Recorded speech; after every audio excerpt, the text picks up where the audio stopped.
ततः च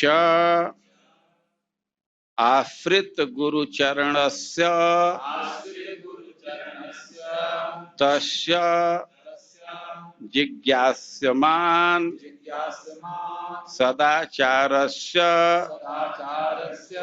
तत् शिक्षया एव सजातीय आशय स्निग्ध भक्ति अभिज्ञ साधु संग भाग्योदय। कल का क्रम याद है ना? साधु, श्रद्धा, और श्रद्धा के बाद साधु संग। तो साधु संग के विषय में जो मूल टेक्स्ट है उसको आप लोग बोले, फिर से एक बार बोलिए। ततः च आश्रित गुरुचरणस्य तस्य जिज्ञासमान सदाचारस्य तत्शिक्षयैव सजातीयाशय स्निग्ध भक्त्यभिज्ञ साधु संग भाग्योदय। ये भाग्य का उदय होता है। श्रद्धा के उदय के बाद फिर एक भाग्य का स्टेप और आता है, उसको कहते हैं साधु संग। भाई ये नितांत सत्य है कि श्रद्धा में साधु संग से ही होता है। सत्संगात जायते श्रद्धा। और फिर कह रहे हैं कि ततः मतलब श्रद्धा के बाद साधु संग। तो पहले भी साधु संग और बाद में भी साधु संग, लेकिन दोनों में थोड़ा अंतर है। इस अंतर को जहाँ मूल श्लोक है वहीं श्रीपाद जीव गोस्वामी लिख रहे हैं कि आदौ प्रथमे साधु संग शास्त्रार्थ श्रवण द्वारा श्रद्धा तदर्थ विश्वास। जो पहले साधु संग की बात की गई, ओ क्या आवाज और नजदीक, तो पहले साधु संग की बात किए तो ऐसे गए और सत्संग चल रहा है, जैसे यहाँ चल रहा है, बैठ गए, वे सुन रहे हैं, तो जो बात कही जा रही है, शास्त्र को प्रस्तुत किया जा रहा है, तो उसमें विश्वास हो, और इसी को श्रद्धा कहा गया। तो पहले ऐसे जनरल वे में सामान्य रूप से श्रवण करते हैं, लेकिन द्वितीय साधु संग भजन रीति शिक्षा निबंधन, यहाँ जिस साधु संग की बात की जा रही है तो इसमें मुख्य चीज है कि भजन पद्धति को प्राप्त करना चाहते हैं। साधु संग कर रहे हैं, श्रवण कीर्तन कर रहे हैं, लेकिन यहाँ जो साधु संग कहा जा रहा है तो इसका मेन कंटेंशन क्या है, मेन उद्देश्य क्या है, कहाँ ध्यान केंद्रित है कि हमारी भजन पद्धति कैसे हो। तो दोनों में अंतर हो गया ना। उसमें जो प्रथम साधु संग है तो आप बहुत सक्रिय नहीं हैं, लेकिन यहां अभी जो श्रद्धा के बाद साधु संग की बात कही जा रही है तो कई एक स्तर पर आपकी सक्रियता देखी जाएगी, क्योंकि इसमें एक लक्ष्य निर्धारित हो गया। और उसी को केंद्र में रह करके ये संग करते हैं, श्रवण करते हैं। और इस दृष्टि से दोनों में अंतर है। बात समझ में आ रही है? तो अब ये जो साधु संघ है तो इसका क्या स्वरूप है? तो कह रहे हैं कि आश्रित गुरु चरणस्य जिज्ञासमान सदाचारस्य। देखिए, ये वाक्य बनाने में कोई कोई बात कर्ता में ही डाल दिया जाता है और कोई कोई कर्म में। जैसे एक उदाहरण से लीजिए, मैं एकदम साधारण उदाहरण दे रहा हूं। बैंक से पैसा लेकर के जो व्यक्ति जा रहा था और उसको बड़े बड़े व्यापारियों से भेंट हुई। और इसमें क्या क्रिया बतलाया जा रहा है कि बड़े बड़े व्यापारियों से भेंट हुई, यही क्रियापद है ना। लेकिन अब किस व्यक्ति की भेंट हुई व्यापारियों से? वो बैंक से पैसा लेकर के जा रहा था, तो ये भी एक क्रिया ही है ना। बैंक से पैसा तो मतलब गया होगा, बैंक में फार्म भरा होगा, पैसा ये जैसे लिया हो। तो यहां इस वाक्य पर देखिए कि आश्रित गुरु चरणस्य, मतलब साधु संघ में पहला काम है कि वे गुरु का आश्रय लिया और तस्य जिज्ञासमान सदाचारस्य, वो सदाचार का जिज्ञासा कर रहा है। और तच्छ शिक्षया एवं, गुरु के शिक्षा से ही सजातीयाशय, जिसका चित्त एक जैसा है, मनोभाव एक जैसा है, स्निग्ध है, और जो स्निग्ध स्वभाव का है और भक्ति अभिज्ञ, जो भक्ति के सिद्धांत को जानता है, साधु संग, वो ऐसे साधु का संग। तो अब तो टेक्स्ट आपके पास है नहीं, लेकिन फिर भी कुछ गिनती कीजिए कि इसमें क्या क्या आइटम आ रहा है। कुछ कुछ समझ रहे हैं क्या क्या क्या आइटम आ रहा है? आश्रित गुरु चरणस्य, मतलब गुरु के चरण के आश्रय की बात है। अच्छा, और जिज्ञासमान सदाचारस्य, जो सदाचार की जिज्ञासा कर रहा है। तो कर्ता के विषय में तो पहले नहीं, इसमें ये कर्ता के उल्लेख के साथ ही दो बात कह दिए। कौन कौन बात? कि गुरु का आश्रय और सदाचार के जिज्ञासा, दो बात हो गई ना।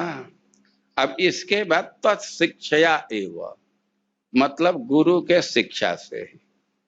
एक बात यह भी हो गई। अब क्या वो करेगा कि सजातीयाशय स्निग्ध भक्ति व्यज्ञ साधु संग, अब ऐसे साधु का संग करेगा। तो एक बात कि गुरु का आश्रय लेगा, सदाचार की जिज्ञासा करेगा, उसके शिक्षा को ग्रहण करेगा, और इसके बाद साधु संग करेगा। तो चार आइटम हो गया ना। अब इसके बाद साधु संग, तो साधु कैसे साधु का? तो साधु के विषय में तीन बात कह रहे हैं। क्या क्या तीन बात है? कि मनोभाव मिलता जुलता, सजातीय और स्निग्ध और भक्ति अभिज्ञ। तब इन सब बात को समझना होगा एक एक करके कि क्या इसका मतलब हुआ। कैच कर रहे हैं ना? टिक रहा है ना? तो प्रथम बात तो कर्ता के विषय में ही कह रहे हैं कि आश्रित गुरु चरणस्य, गुरु के चरण का आश्रय लिया। पहले तो सत्संग है आकर के बैठ गए लेकिन अब तो झंझट बढ़ गया। गुरु का आश्रय तो अब तो भाई छानबीन करना होगा ना। वो ऐसा शब्द दे रहे हैं कि गुरु का आश्रय, तो इसको दूसरे जगह से देखेंगे भक्ति रसामृत सिंधु से, तो इसमें 3 चीज ग्रहण किया जाएगा। गुरु का आश्रय, कृष्ण दीक्षादि शिक्षा और गुरु की सेवा। तो अब जब ही दीक्षा की बात है तो 2 चीज विचारणीय है कि गुरु की योग्यता क्या होगी और शिष्य की योग्यता क्या होगी। अरे गुरु की योग्यता तो बाद में विचार किया जाएगा पहले तो शिष्य की योग्यता होनी चाहिए ना। वे खुद योग्य होंगे तभी अप्लाई करेंगे ना। तो गुरु की योग्यता के विषय में हम समझते हैं कि सब लोग जानते हैं। अब समय के अभाव में हम बहुत इसकी व्याख्या नहीं करेंगे, लेकिन शिष्य की योग्यता चाहिए। इस विषय पर भी हम बहुत बोलते रहते हैं। अब गुरु से दीक्षा लेना है तो अपनी योग्यता चाहिए।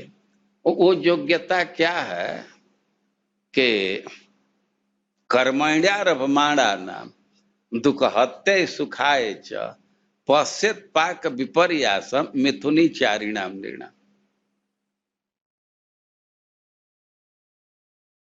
दीक्षा का जो ही विचार आ रहा है, गुरु आश्रय के विचार, गुरु स्वीकार करने की बात आ रही है, तो अपने योग्यता को अर्जित करना चाहिए।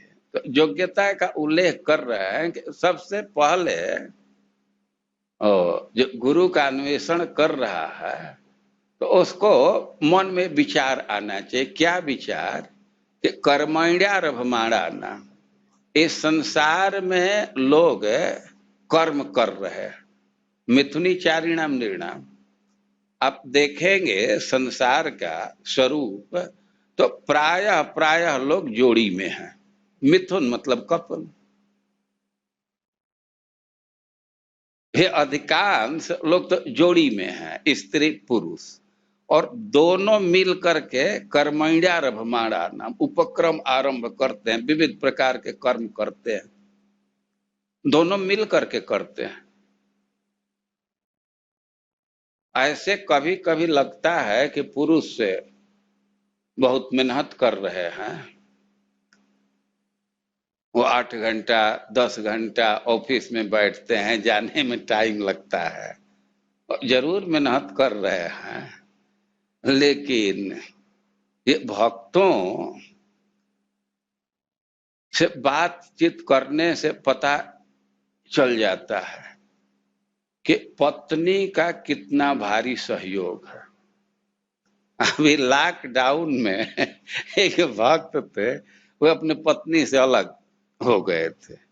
अब 2 महीना वो भारी अपना पुरुषार्थ दिखा रहे थे कि हम भोजन बना लेते हैं अरे बहुत भारी काम कर लेते हैं महाराज, हम अपने से सब झाड़ू पोछा सब कर रहे हैं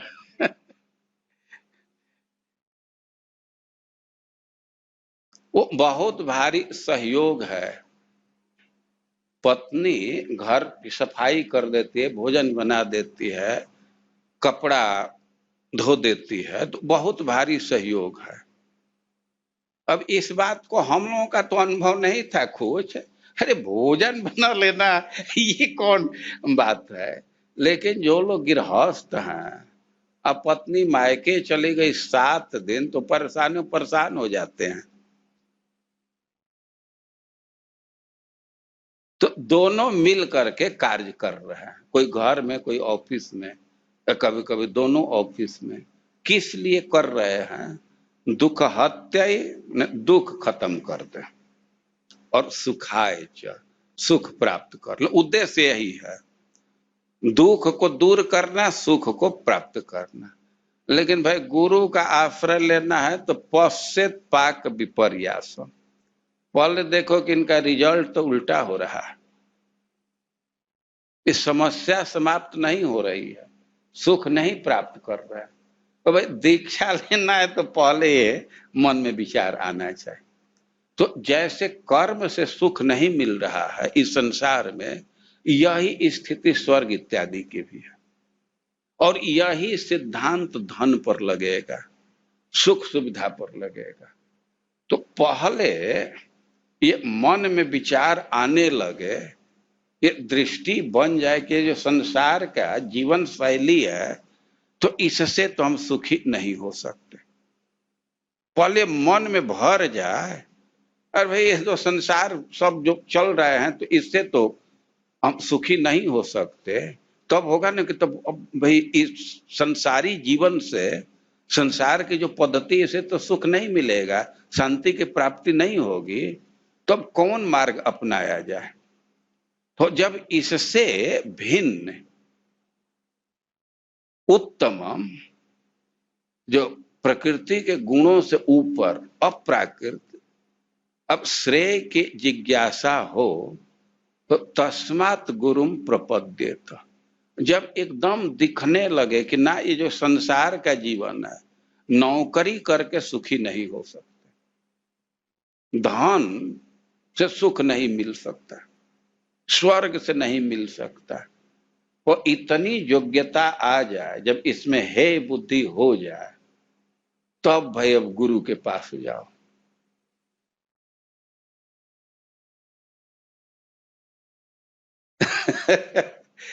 तस्मात् गुरुम प्रपद्येत जिज्ञासु श्रेय उत्तम। श्रेय उत्तम जो तम के ऊपर है, ये जो संसार की पद्धति है ते तो गुण में है ना, तो उत्तम मतलब जो निर्गुण है। तो संसार के मार्ग से सुखी नहीं हो सकते, तो इससे भिन्न जब मार्ग के अन्वेषण करने की इच्छा हो, मन में जिज्ञासा जग रही है, तब गुरु का आश्रय ले। और गुरु कैसा होना चाहिए कि शाब्दे परे च निष्णातम ब्रह्मणि उप समाश्रय। वो शब्द ब्रह्म और पर ब्रह्म में निष्णात होना चाहिए। स्नात मतलब ग्रेजुएट, स्नातक कहते हैं ना, तो शब्द ब्रह्म में और पर ब्रह्म में।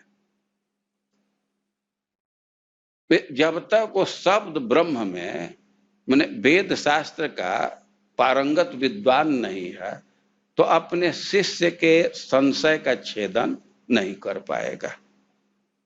और पर ब्रह्म में निष्णात नहीं है, भगवान का अनुभव नहीं किया है, तो अपने शिष्य को अनुभूति नहीं दे सकता।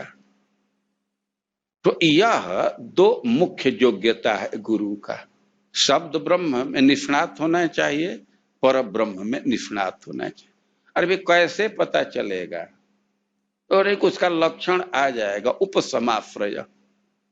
जब वे भगवान का अनुभव कर रहा है तो स्वाभाविक ही अब भौतिक विषय के तरफ उसकी लालसा नहीं रहेगी, वो भोग से दूर रहेगा, शांत स्वभाव का होगा। तो ऐसे गुरु का आश्रय लेना होता है। और केवल आश्रय लेने से नहीं होगा, दीक्षा लेना होता है।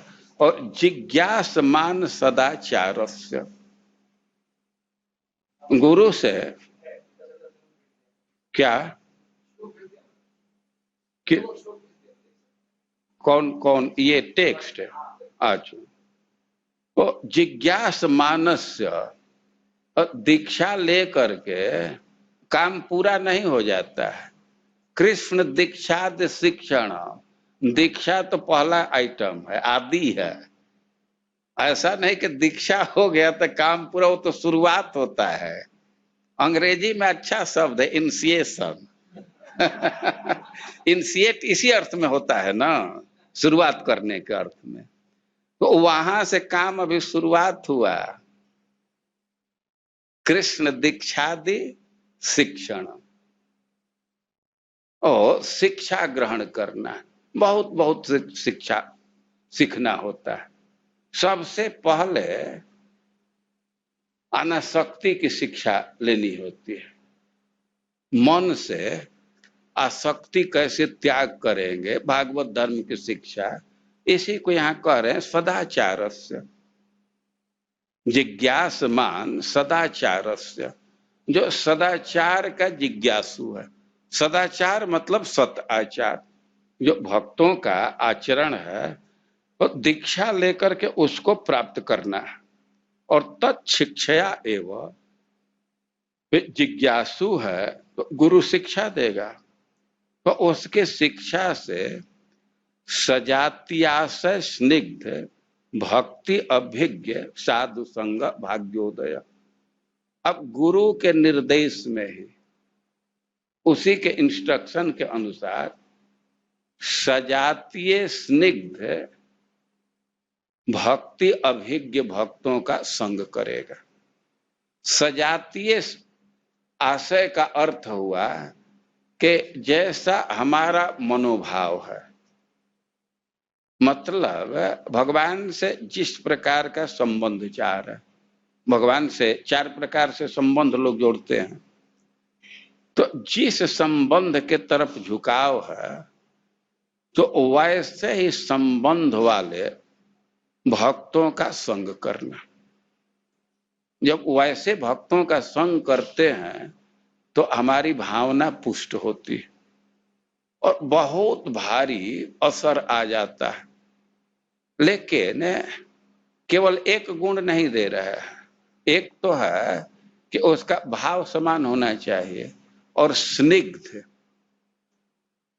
स्निग्ध आप लोग के लिए उतना परिचित शब्द नहीं है। रुक्ष और स्निग्ध, ये स्नेह है। स्नेह तेल को कहते हैं। तो जो बहुत स्निग्ध मतलब स्नेह से जो भरा हो, स्नेहिल कहते हैं, स्नेहिल निमंत्रण। तो स्निग्ध मतलब स्नेहिल, जो स्नेहिल स्वभाव का। कुछ भक्तों का स्वभाव रुक्ष होता है, रुक्ष सूखा सूखा, और कुछ लोगों का गीला होता है। तो रुक्ष स्वभाव के भक्तों का संग करेंगे तो भाव क्या पुष्ट होगा, झगड़ा होने लगेगा ना। भाव नहीं पुष्ट हो पाएगा। अब रोज कुछ खटपट।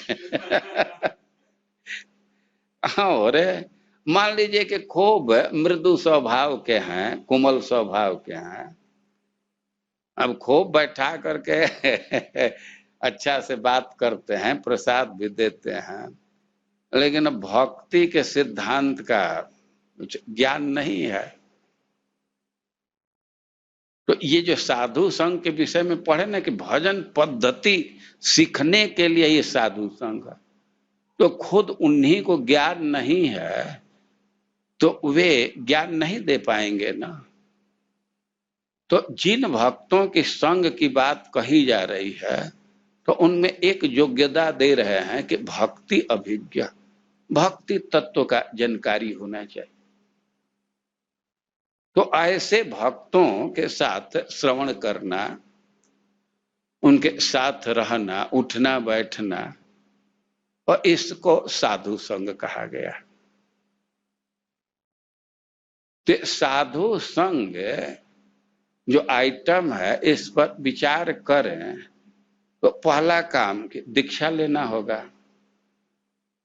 अब दीक्षा लिए और गुरु की सेवा करनी होगी, और केवल दीक्षा से ही नहीं, ये गुरु के विषय में 2 बात है जिससे दीक्षा लिए हैं या जिससे शिक्षा ले रहे हैं। और भक्ति संदर्भ में श्रीपाद जीव गोस्वामी जी लिख रहे हैं कि तत्र यद्यपि शरणापत्यैव सर्वं सिद्ध्यति तथापि वैशिष्ट लिप्सु शक्तश्चेत् ततः भगवत शास्त्रोपदेष्टीणां भगवन् मंत्रोपदेष्टीणां वा श्री गुरुचरणानां नित्यमेव विशेषतः सेवां कुर्यात्। भगवान के शरणागति स्वीकार कर लिए तब मुक्ति में तो कोई संदेह ही नहीं है, मुक्ति निश्चित मिल जाएगा, माया को पार कर जाएंगे। भगवान की शरणागति स्वीकार कर लिए तो माया को निश्चित पार कर जाएंगे। अब जो हमारा काम है हो जाएगा, लेकिन कह रहे हैं कि तत्रापि वैशिष्ट लिप्सु, लेकिन जिस व्यक्ति के मन में स्पृहा है कि हम भक्ति के सुख का आस्वादन करें, भाई भक्ति साधन है, माया को पार कर जाएंगे, लेकिन भक्ति केवल साधन ही नहीं है, भक्ति केवल साधन नहीं है, यह सिद्धि भी है। भक्ति अपने आप में एक आस्वाद्य वस्तु है। तो जो भक्ति के सुख का आस्वादन करना चाहते हैं तो उनके लिए कह रहे हैं कि सख्तश्चेत, एक कंडीशन डाल रहे हैं कि यदि आप सक्षम हैं, असक्षम है नहीं कर सकते तो दूसरी बात है। यदि सक्षम है तो भगवत शास्त्रोपदृष्टिणाम, जो भगवान के विषय में ज्ञान दे रहा है, जो आपको शास्त्र का ज्ञान दे रहा है, या भगवान मंत्रोपदृष्टिणाम, या जो भगवान से संबंधित भगवत प्राप्ति के लिए जो मंत्र प्रदान किया है। आज के शब्द में शिक्षा गुरु या दीक्षा गुरु। तो श्री गुरुचरणाम नित्यमेव विशेषतः सेवां कुर्यात्। अरे के शिक्षा गुरु और दीक्षा गुरु की विशेष रूप से रोज सेवा करे, नित्य सेवा करे। तत्प्रसादो ही स्वस्व नाना प्रतिकार दुष्त्यज अनर्थहानौ परम भगवत प्रसाद सिद्धौ च मूलम। भाई के शिक्षा गुरु दीक्षा गुरु का रोज सेवा किया जाए, क्या इसका लाभ है? तो लाभ बतला रहे हैं कि बहुत सारे अनर्थ हैं जिसको बहुत प्रयास करके भी आप नहीं हटा पा रहे। सब है किसी आदत से, बुरे स्वभाव से सब बंधे हुए हैं, और मन में विचार आता है कि इससे आप मुक्त हो जाए, उसके लिए प्रयास भी कर रहे हैं, लेकिन मुक्त नहीं हो पा रहे हैं।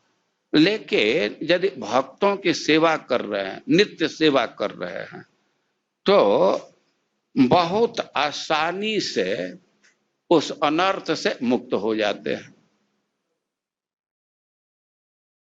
बहुत आसानी से। और परम भगवत प्रसाद सिद्ध हो, और भगवान प्रसन्न हो जाते हैं। तो अनर्थ से निवृत्ति के लिए और भगवान की प्रसन्नता के लिए सबसे महत्वपूर्ण या मूल साधन है शिक्षा गुरु या दीक्षा गुरु के नित्य विशेष रूप से सेवा करना।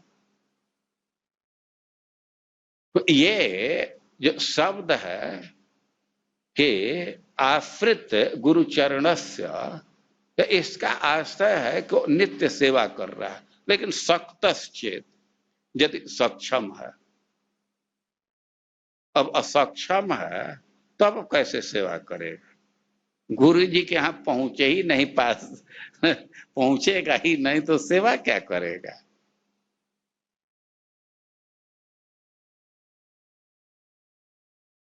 इस कान में बहुत भारी है, कठिनाई है, गुरु के पास पहुंचना ही बहुत कठिन है।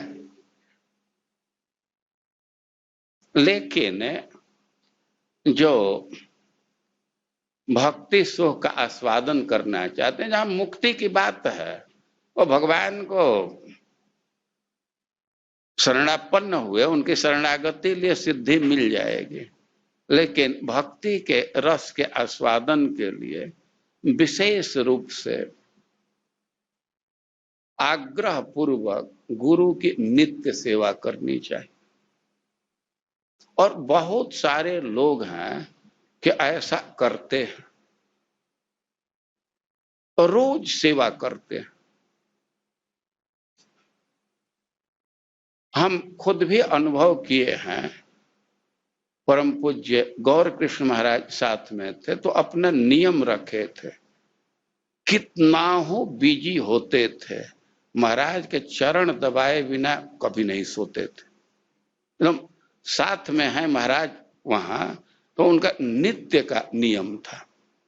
ये बहुत सारे संत यह नियम रखे हैं,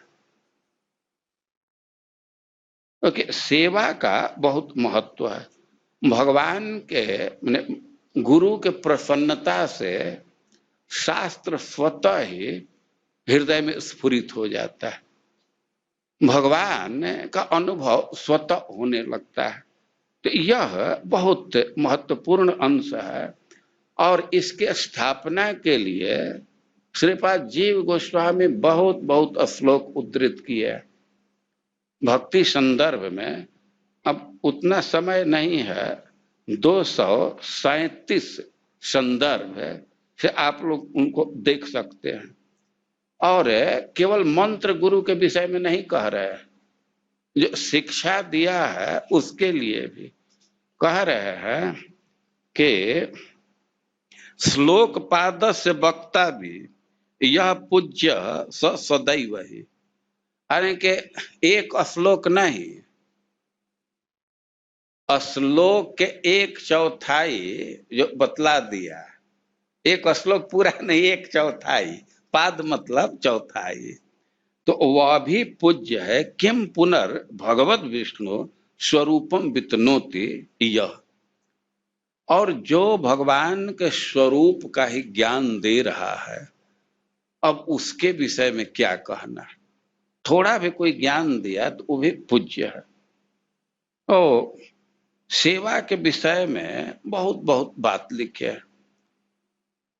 आप पुरंजन का उपाख्यान पढ़ते हैं, वहां एक श्लोक की व्याख्या में श्रीपाद चक्रवर्ती पाद जी कह रहे हैं कि सुतान हित्वेति।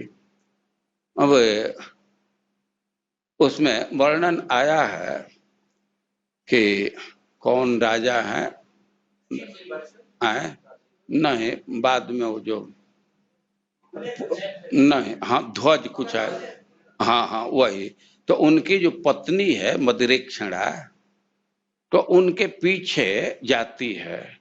तो उसमें श्लोक में है कि पुत्रों को छोड़ करके पति की सेवा कर रही है। तो ये है तो रूपक, ये तो रूपक है, वास्तविक कथा भी है, रूपक भी है। तो उसमें कह रहे हैं कि सुतान हित्वा इति पतिव्रता पत्तिरिव गुरु सेवायं प्रवृत्त शिष्य श्रवण कीर्तनादीन अपि भोगान तदुत्थान प्रेमानंदान अपि गृहान तदुचित विविक्त स्थलम अपि नैव अपेक्षते। जैसे कोई पतिव्रता स्त्री है तो पति की सेवा के लिए पुत्र की भी उपेक्षा कर देती है, तो घर का भी त्याग कर देती है। तो वास्तव में गुरु के सेवा के विषय में पत्नी ही आदर्श है।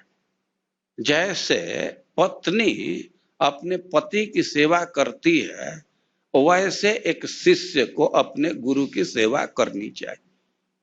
और कुछ पक्ष को यहाँ श्रीपाद चक्रवर्ती पाद जी हाईलाइट कर रहे हैं, उजागर कर रहे हैं कि पतिव्रता स्त्री है तो पुत्र की उपेक्षा कर देती है पति की सेवा के लिए, और घर की उपेक्षा कर देती है। भोग की उपेक्षा कर देती है।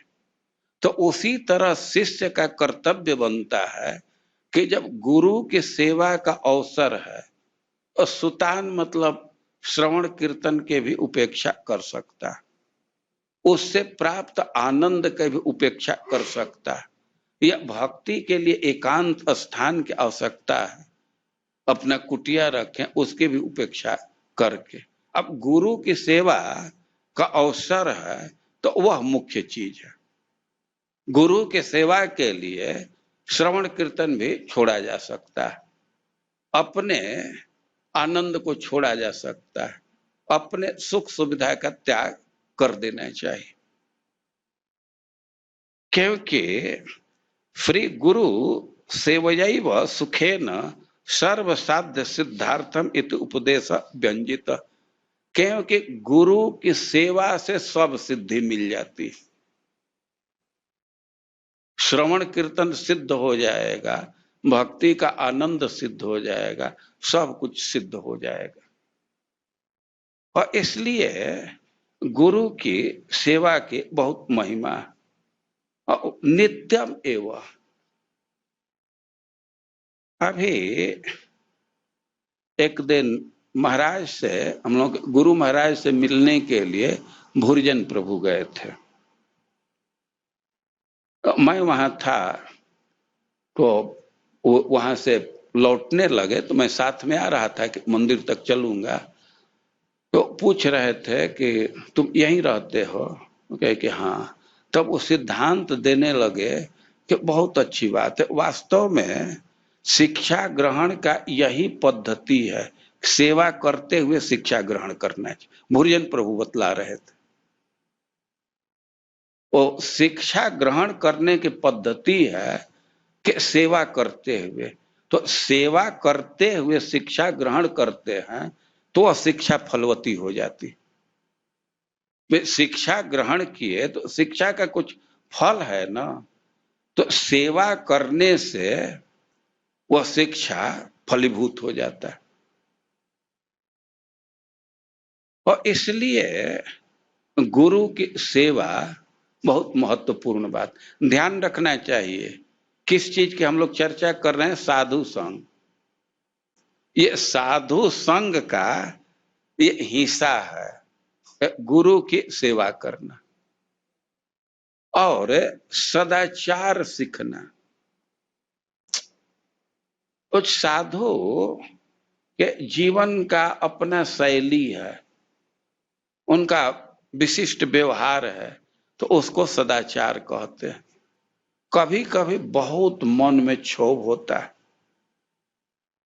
अभी जाड़ा का दिन था, जो जनवरी हो या ये मैराथन के बाद हम लोग के मंदिर के तरफ से एक यात्रा गई थी।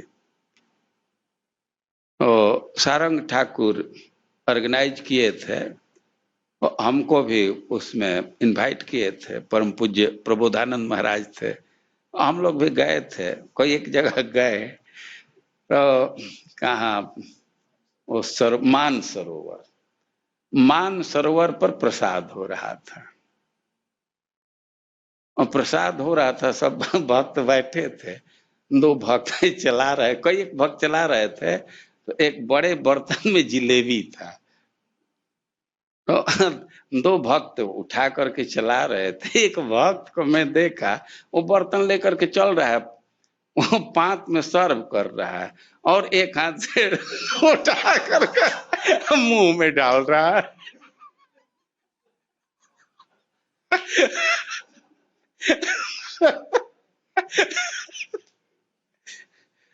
हम तो एकदम स्तब्ध रह गए। प्रबोधानंद महाराज कैसे सहन कर गए, जल्दी सहन नहीं करते, शायद उनका ध्यान नहीं गया होगा।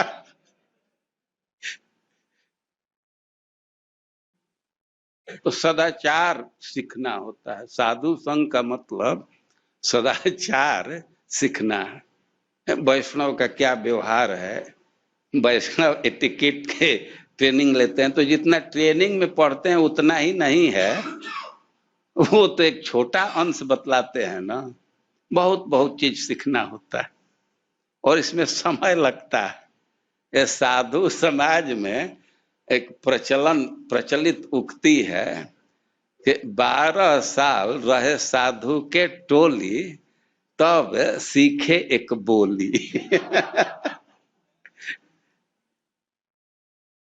साधु संघ का अर्थ है इस सदाचार सीखना होता है और गुरु के निर्देश के अनुसार सजातीय आशय वाले ने समान मनोभाव वाले स्निग्ध और भक्ति तत्व के ज्ञाता भक्तों का संग करना होता है। वास्तव में जब उन्नत भक्तों का संग करते हैं तो उनके 2-4-10 मिनट के व्यवहार को देख करके, उनके मनोभाव को देख करके अपने अंदर बहुत भारी परिवर्तन हो जाता है। जो महीना 2 महीना ग्रंथ पढ़ करके जो परिवर्तन करेंगे या प्रयास करेंगे, वैसा परिवर्तन, बड़ा बड़ा परिवर्तन 2-4 मिनट उन्नत भक्तों के साथ बैठने से आ जाता है।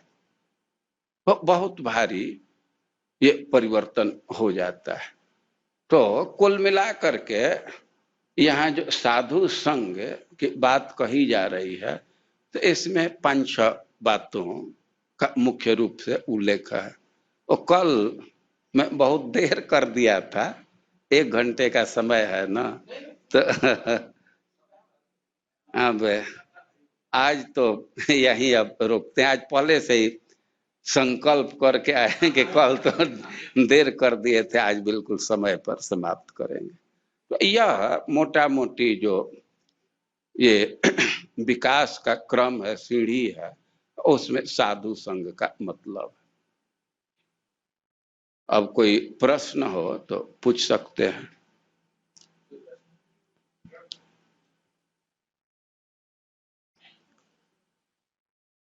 हरे कृष्णा महाराज जी, बहुत ही सुंदर आपने साधु संघ के बारे में बताया।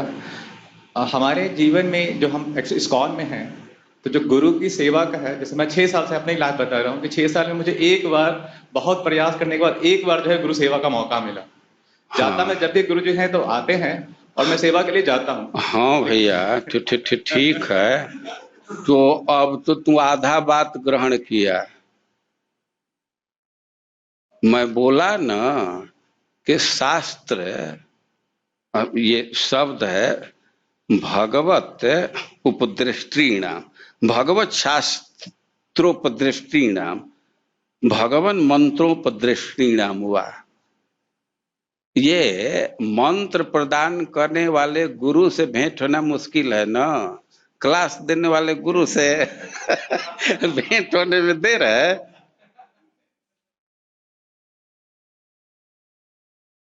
देख रहे हैं ना, इसीलिए मैं लिख करके लाया हूँ। इसलिए महाराज मैं पूछ रहा हूँ कि मैं इसको आप ज्यादा स्पष्ट कर सकें, आप तो मैं समझ सकूं कि और ये देर है ना, सक्तस चेत, सक्षम है तब।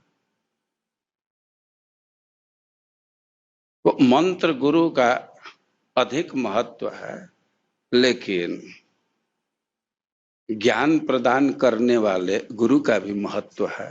तो वो तो सुलभ हो जाएंगे ना, उनसे तो बल्कि जान बचा करके भागेंगे।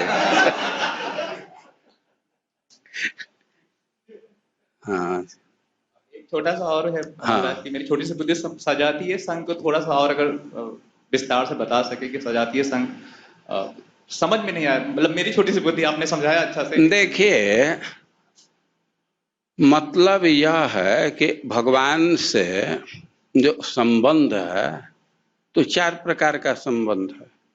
कोई स्वामी मानते हैं, कोई सखा मानते हैं, कोई पुत्र मानते हैं, कोई कांता मानते हैं। तो जैसा आपका रस है, जिस रस से आकृष्ट हैं, जिस भाव से आकृष्ट हैं, तो उसी भाव वाले भक्तों का संग करेंगे। तो आपका भाव पुष्ट होगा, और नहीं तो अब दूसरे के संग में बैठे तो रसाभास हो सकता है और कभी कभी विवाद भी हो सकता है। सजातीय आशय का मतलब यही है कि जिस भाव को हम पुष्ट करना चाहते हैं तो ऐसे भक्तों का संग करना चाहिए कि जिनके हृदय में यही भाव है, ये आशय है। धन्यवाद महाराज। महाराज हम लोग को ये कैसे मालूम चलेगा अभी हमारा क्या भाव है? हम तो बस यही मानते हैं कि इस समय हम ये समझ सकते हैं भगवान के दास हैं। हाँ, मतलब हमारे कंटेक्स्ट में सजातीय का मतलब क्या अंडरस्टैंडिंग होगी? देखिए ये दास हैं, अभी आपका भाव स्पष्ट ही नहीं है तो अभी उतना छानबीन की जरूरत नहीं है। जब भाव स्पष्ट होने लगे तब अब विभाजन कर सकते हैं। अभी हमारा खुद ही भाव स्पष्ट नहीं है, अभी तो भक्ति के तत्व को जानना चाहते हैं, तो ऐसे भक्तों का संग करेंगे।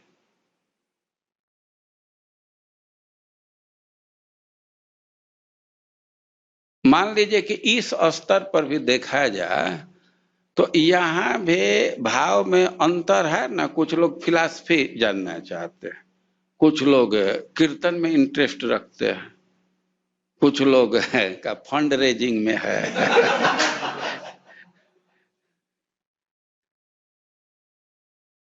हाँ, आप क्या कह रहे थे?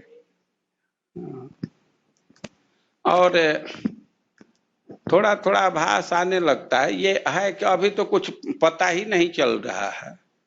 तो अब इस स्तर पर जैसा हमारा है तो अभी तो किसी का कर सकते हैं, लेकिन बाद में कुछ कुछ ऐसा अनुभव होने लगता है। हाँ बोलिए। हरे कृष्ण महाराज जी। महाराज जी, गुरु की सेवा की परिभाषा क्या है? हमें हमेशा मतलब बहुत मुश्किल है गुरु के पैर दबाना या थाली, यहाँ तक कि थाली धोना, ऐसे को। हाँ, गुरु के सेवा की परिभाषा है गुरु को संतुष्ट करना, गुरु को संतुष्ट करना। तो अब वाणी सेवा, बपू सेवा ये सब करते हैं, और गुरु को संतुष्ट करना तो गुरु जो काम दे दिया है तो उसी को ठीक से कर रहे हैं, तो ये गुरु की सेवा है। कभी कभी भक्तों के सामने समस्या है कि हम कैसे गुरु जी को संतुष्ट करें, वे हमसे क्या अपेक्षा रखते हैं। तो कभी कभी भक्त लोग पूछते हैं कि महाराज हम आपके क्या सेवा करें, हम सेवा करना चाहते। तो मैं कई एक बार सुना, आप अपना जप ठीक से कीजिए, यही हमारी सेवा है। तो सेवा का मतलब है गुरु को संतुष्ट करना। सेवा के विषय में दो चीज ध्यान रखना चाहिए, यथा कामम यथा कालम। कभी कभी सेवा के नाम पर लोग गुरु जी को बहुत तंग करते हैं, ऐसा नहीं करना चाहिए। खास करके ये जो माता जी लोग हैं वो कभी कभी इतना तंग करती हैं, गुरु जी सब्जी रोटी खाना चाहते हैं और इधर से अपना यह आइटम, अरे ये बनाए हैं, थोड़ा थोड़ा हमारे हाथ से ले लीजिए। अरे तुम्हारे हाथ से अमृत टपक रहा है क्या?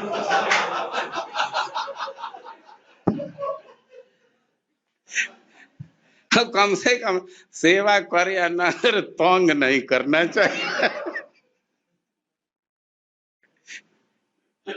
सेवा का सीधा सा अर्थ है गुरु जी को संतुष्ट करना, जैसे संतुष्ट हो यही सेवा। महाराज भक्त लोग, कुछ लोग ऑनलाइन भी उन्होंने प्रश्न हाँ, किया। हाँ। एक भक्त बुर्जन प्रभु कह रहे हैं कि महाराज जी सत्संग से भक्ति में हमें श्रद्धा और बढ़ती है, अब सीखते हैं सब कुछ, लेकिन एक दिक्कत ये है, मतलब उनका प्रश्न इस हाँ, प्रकार हाँ। से कि साधु संग में हम अपराध भी कर बैठते तो मतलब ये खतरा है कि हम नीचे गिर जाएं, तो कैसे इसका समन्वय कर सकें? अच्छा, तो कल जो प्रश्न किए थे वही नहीं है ना? कल का भी उत्तर बाकी है, कल का उत्तर बाकी है अभी।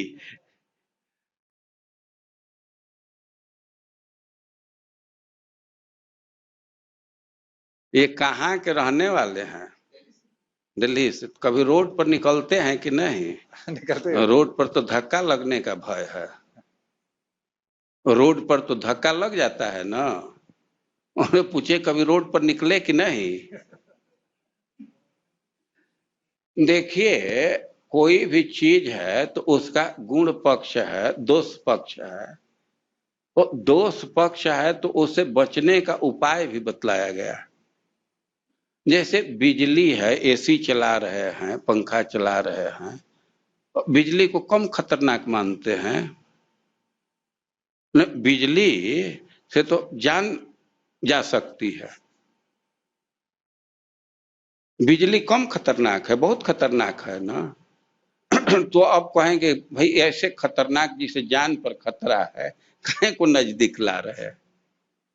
जान पर खतरा है लेकिन इसका उपाय बतलाया गया है ना, उस नियम का पालन करेंगे तो खतरे से बच जाएंगे। तो अपराध तो जरूर है, लेकिन अपराध से पहले से ही सजग रहेंगे तो अपराध क्या अपने से आ जाएगा? आपके माध्यम से ही अपराध बनता है ना। तो नियम का पालन करेंगे, सावधानी रखेंगे तो अपराध नहीं होगा। ये अजब बात है कि अब अपराध के भय से संग ही न करे। ये कोई बात नहीं, अपराध से बचना चाहिए। एक प्रश्न और भक्त ने किया है, कह रहे हैं कि अगर हमें अपने स्वभाव वाले भक्त का संग ना मिले तो हम अपने भाव कैसे पुष्ट कर सकते हैं? हाँ, ठीक है। तो संग करना होता है ना, संग करना होता है। अब मान लीजिए कि किसी दुकान पर गए और आपके साइज का कपड़ा नहीं मिला, जूता नहीं मिला, तो फिर खोजेंगे ना। ये आपका कर्तव्य है ना। और मान लीजिए कि दुकान में नहीं मिल रहा है तो इस समय तो ऑनलाइन मंगा लेते हैं ना।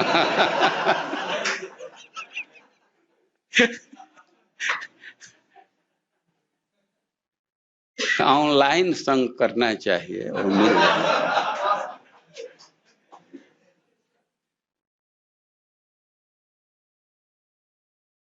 कई एक चीज है, ऑनलाइन हो सकता है या ग्रंथ से भक्तों का जीवनी दिया गया है। उन भक्तों का, वैसे भक्तों के जीवनी पढ़ने से वो भी संग ही है। तो ग्रंथ से या इलेक्ट्रॉनिक मेथड से या जैसे संभव हो। अब तो ये पार्टिकुलर सिचुएशन में विचार किया जाएगा ना। यहाँ तो सिद्धांत की बात कही जा रही है ना। तो पार्टिकुलर सिचुएशन क्या है उसके हिसाब से विचार किया जा सकता है, विकल्प ढूंढा जा सकता है। हम ये भी सुनते हैं कि वैष्णव हमेशा अपनी वाणी में विद्यमान रहते हैं। तो जैसे हमारे गुरु महाराज हैं या सीनियर वैष्णव है, मान लीजिए उनका हम प्रवचन सुनते हैं तो भी हमारे हृदय में बहुत प्रेरणा मिलती है। तो फिर वो संग ही है ना, उनके वाणी संग ही है ना। तो बहुत बहुत साधन है। उन्होंने कई बार बोला है कि अपराध से बचने के साधन भी हैं, कुछ उस पर थोड़ा प्रकाश डालेंगे कि हमें, मुझे तो लगता है बहुत प्रचुर मात्रा में अपराध होता है। अरे भाई, आप कार चलाते हैं, कार चला रहे हैं तो बहुत संभावना है ना कि रोड के नीचे चले जाएंगे, दूसरे में टच हो जाएगा। और इसीलिए ट्रेनिंग होता है ड्राइविंग का ना। वो ट्रेनिंग किए हैं तो ट्रेनिंग करने से ही तो नहीं हो जाएगा, सतत सावधान रहते हैं ना। सावधान रहते हैं तो नहीं खतरा होता है ना। सावधान रहना होता है। कम बोलेंगे तो किसी का अपमान नहीं होगा।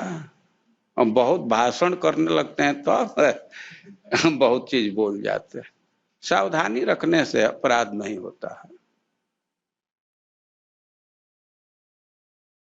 अपराध से बचने की शक्ति भी प्राप्त होगी साधु संग से।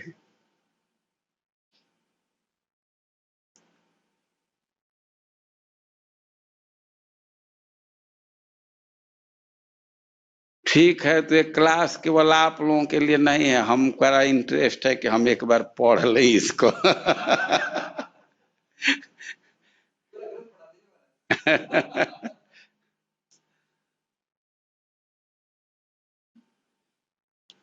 बहुत बहुत बातें लिखी गई हैं, हम तो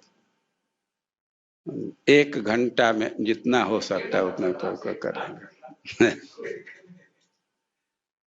ठीक है, तो अभी कोई बाधा ना आवे तो कल भी हम लोग आगे देखेंगे।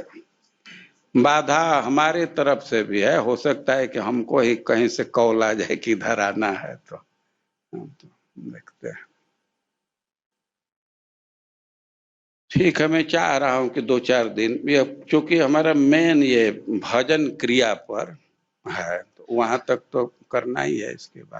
इसके बाद संक्षेप में हो जाएगा। देखते हैं 2-3 दिन संभव हुआ तो ये चलेगा। अभी तो सैटरडे संडे भी आप कहीं जा नहीं रहे ना। जगत गुरु श्रील प्रभुपाद की